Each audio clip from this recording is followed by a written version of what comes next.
Dans une série télé, il y a 33 personnages féminins, parmi lesquels on compte 19 blondes et 25 filles à fort QI.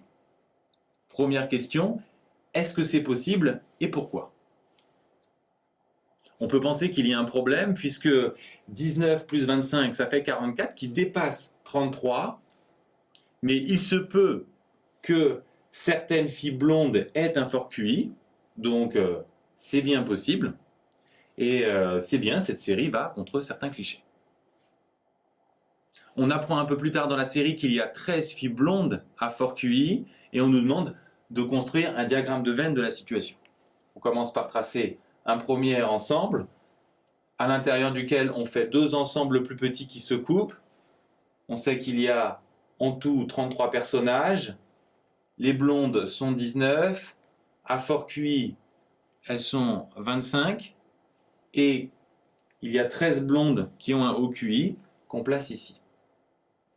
Ensuite, on remplit par différence. On sait qu'on doit avoir un total de 19 ici, donc il en faut 6 dans cette zone.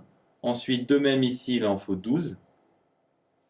12 et 13, 25 et 6, 31. En tout, il nous en faut 33. Donc il en reste 2 ici. Question suivante, en déduire le nombre de personnages non blondes qui n'ont pas un haut QI. Si elles ne sont pas blondes, elles ne sont pas dans cet ensemble. Et si elles n'ont pas un haut QI, elles ne font pas partie non plus de cette zone. Donc elles ne sont que 2. Ensuite, question bonus, comparer le taux de haut QI chez les blondes et les non blondes. Est-ce que la série va contre un certain cliché? Alors, le taux de haut QI pour les blondes, elles sont en tout 19, 13 ont un haut QI, on va donc faire 13 sur 19, ce qui nous fait un pourcentage de 68%. Et si on s'intéresse à celles qui ne sont pas blondes, on voit qu'elles sont 14, 12 ont un fort QI, 12 sur 14 c'est 86%, et donc la série ne va pas vraiment contre un certain cliché.